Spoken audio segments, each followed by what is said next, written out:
Okay, guys, we are back now with another episode of My Stepmom's Daughter is My Ex. Now, last week, last week was very entertaining in some ways because you got Minami. Sorry, you have Minami being all obsessed over Yume still to this day, and pretty interesting stuff going on, especially this week. Now, My Stepmom Daughter is My Ex. I know a lot. Giving this a 7-star rating, it's pretty good. This is like your wholesome domestic. Not this is the non-domestic girlfriend of the series. It's like this show needs to be aired at the morning time. It's like this show needs to be aired in the morning. Domestic girlfriend needs to air at nighttime. So this show is like, okay, it's not that bad. It's kind of like redo of Healer. And then you got the world's finest assassin. The world's finest assassin, the one to get reincarnated, the world's finest assassin. That's the morning show. I mean, that's like the mid-afternoon, based on what I'm looking at. That's like more of an afternoon show. Redo of Healer is like 12 p.m. or 12 a.m. to 1 a.m. time. That's what. So when I look at My Stepmom's Daughter is My Ex, still to this day, just by looking at all the moments, the dialogue, the animation, and the characters that goes back and forth against each other. This is more like a morning show, and Domestic Girlfriend is the night show. But other than that, this episode was really. This episode had like funny moments in this one that makes you like you want to continue watching this. And not only that, I mean, it break 2 parts down: a good episode and a sad episode.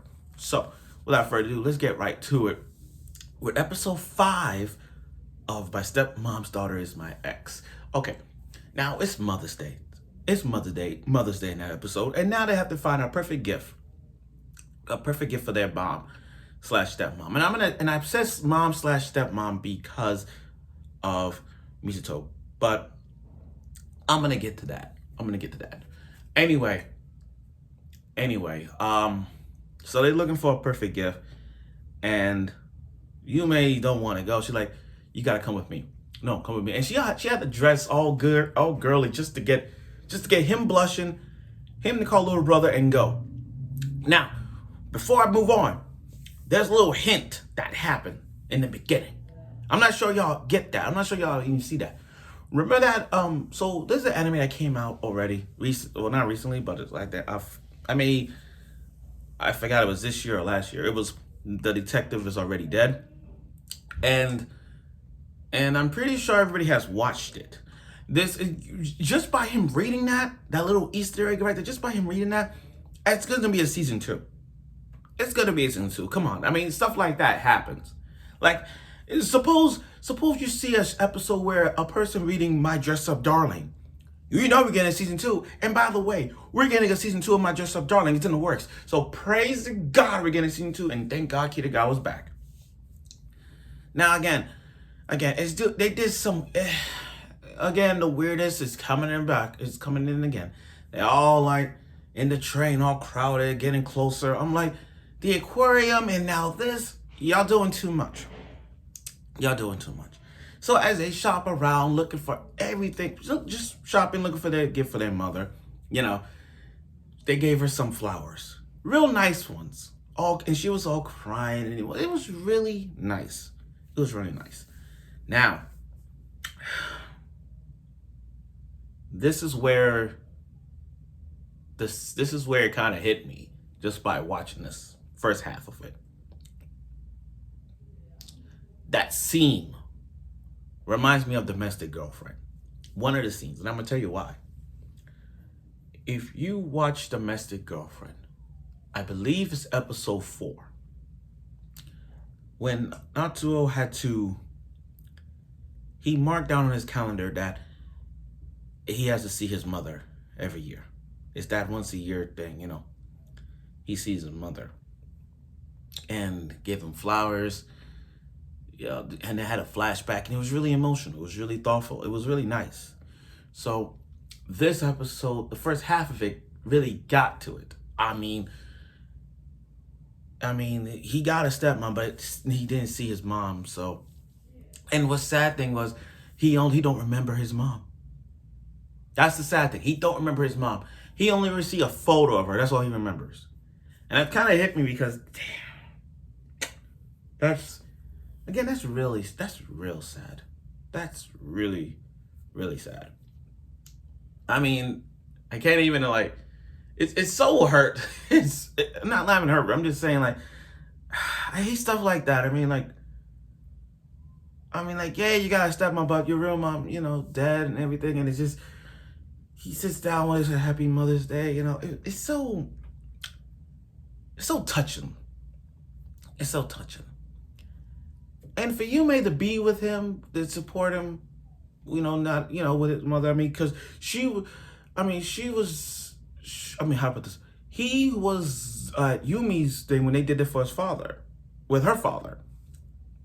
So seeing her with her mother is like Yume just wanting to hug him and tell him that he's doing fine. It's one of those things, and I get that. Now, from the sad part, we get to the happy part. They're trying to think of a plan to have their mom and dad, have their time for their stuff in the house. So they're thinking, okay. And I about Mizuto, he jokes a lot. He jokes a lot, but he don't take it seriously. Like he takes it seriously, but he doesn't like smirk or anything. He just jokes about it. He's like, we could get a love hotel. Oh, we could do this and that, It's like Mizuto is just kidding when he says it, even with a serious face. And Yume's all blushing no matter what he says. So like, okay, I have an idea. We'll spend the night at our friend's house. You spend the night at Minami's house, and you spend the night at Kiwanami's house. Okay. Little do they know is that they're next door. Now, here's the thing. They say they're childhood friends. I'm not surprised. They've been saying that since day one. And I'm not surprised they're next door neighbors. I'm not surprised. Childhood friends, 80% of childhood friends is always next door to each other, 2 doors, or 1 floor above each other or below. It's always 80% of childhood friends is there. There's always that. Now, here's the thing. I'm surprised nobody in this entire apartment complex is knocking on their door and saying, "What the fuck are you talking about? We're trying to sleep here." I'm surprised no one didn't wake up. Because both of them were, Minami, Kawanami and Mizuto, they were toying with each other, toying with the girls' emotions. They keep banging on the wall. Like, stop, you freaking ass. I told you, get rid of that. They were banging on the wall. Like, the first attempt was like, oh, I've seen Yume's breasts or whatnot. And she all blushing. And then when the punishment got far, he tied him up in a bag, a sleeping bag. Tied him with a sleeping bag. Read a personal journal that he had. He said, I want to be a cop so I can protect Minami. And then Minami get all blushing. I told you to get rid of that. They all had this friction going on. Now, I'm also a little surprised that Minami didn't do anything to Yume when they were next door. I'm surprised. Minami wanted Yume onto herself, but I didn't expect, I thought Minami gonna do something perverty to Yume, but I don't know. Next, they went to a restaurant to get some pizza, and then when Yume decided to mix the drinks. We used to do that too when we were kids. Still to this day, people do this all the time when they go to fast food restaurants or anything. They mix the drinks up. Like here, Coca-Cola, iced tea, root beer. This one, I do it too. Sometimes I always mix. Sometimes when I go out, I always mix the root beer with the iced tea or the Coca-Cola with the Sprite. I do that all the time. It's funny how it is. I do it all the time. Another thing is another thing about this was, it's like a wholesome slice of life vibe. It didn't feel like non-domestic girlfriend, but I like the scene where at the end, Mizuto and Yume was on the porch next to each other. And Yumi's rocking that frog outfit again. Every character has those frog pajamas. I don't know why they have those frog pajamas. What is with people in frog pajamas? Help me out, guys. Help me out. I just want to know what is with characters wearing frog pajama outfits. I don't know. Tell me what y'all think, because I don't know. But they were just talking about the memories they had, and that was pretty much the closing moment of it. But like I said, this episode wasn't as... It was good, but I'm not saying it was great, oh, this is the greatest episode ever. This episode had the a sad part and a happy part. Like the sad thing about his mother and the funniness. So it's like they took. I'm glad what they did with this. They're like, okay, we got to make this episode kind of natural and stay on balance to a point where, okay, they both lost someone they love, but they're tight even though they're step siblings. Even though they're ex, but they still step siblings. And at least they have friends along the way. I really hope they meet the other girl, because I actually am curious about the other character in the open. I really am curious. I don't know what they're gonna. I hope it's gonna be one of these. I feel like it's gonna be leading towards it. I can't believe I'm gonna say this. It's gonna lead to a love triangle, NTR, whatever. We'll see how this goes. But again, this was a good episode. It's pretty much the same.